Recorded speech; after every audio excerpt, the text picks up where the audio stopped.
H1B వీసాలపై Trump good news చెప్పారు.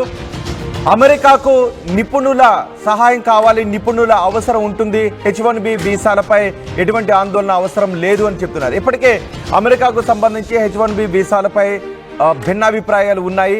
H1B వీసాల అవసరం ఉంది, అమెరికాకు నిపుణుల అవసరం ఉంది అని కొంతమంది అంటుంటే, ఇండియా అమెరికా ఫస్ట్ అనే నినాదాన్ని మరికొంతమంది తీసుకొస్తున్నారు.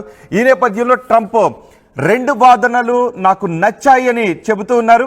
అదే సమయంలో అమెరికా విదేశాంగ విధానం భారత్కి అనుకూలంగా ఉంటుంది, భారత్తో ఇంతకు ముందు కంటే ఎక్కువ స్నేహ సంబంధాలు కొనసాగించే అవకాశం ఉంటుంది అనటానికి అమెరికా విదేశాంగ మంత్రి, భారత విదేశాంగ మంత్రి సమావేశం కావడం, పైగా గంటకు పైగా సమావేశం కావడం, తొలి ద్వైపాక్షిక సమావేశం భారత్తోనే జరగడంతో భారత్కు ఈ విషయంలో అన్ని సానుకూల ఫలితాలు ఉంటాయి, సానుకూల అంశాలే ఉంటాయనే విశ్లేషణ వ్యక్తమవుతుంది.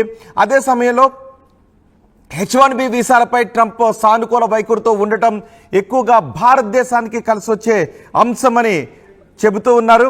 నిన్న ప్రమాణ స్వీకారం తర్వాత తొలిసారి జరిగిన ద్వైపాక్షిక సమావేశంలో భారత విదేశాంగ మంత్రి జయశంకర్ పాల్గొన్నారు. అమెరికా విదేశాంగ మంత్రి, భారత విదేశాంగ మంత్రిది ఇద్దరు తొలి ద్వైపాక్షిక సమావేశం జరిగింది. మరోవైపు H1B వీసాలపై సానుకూల వైఖరితో ఉండటం వల్ల భారత ఐటీ కంపెనీలకు ఎటువంటి నష్టం జరిగే అవకాశం ఉండదని చెప్తున్నారు.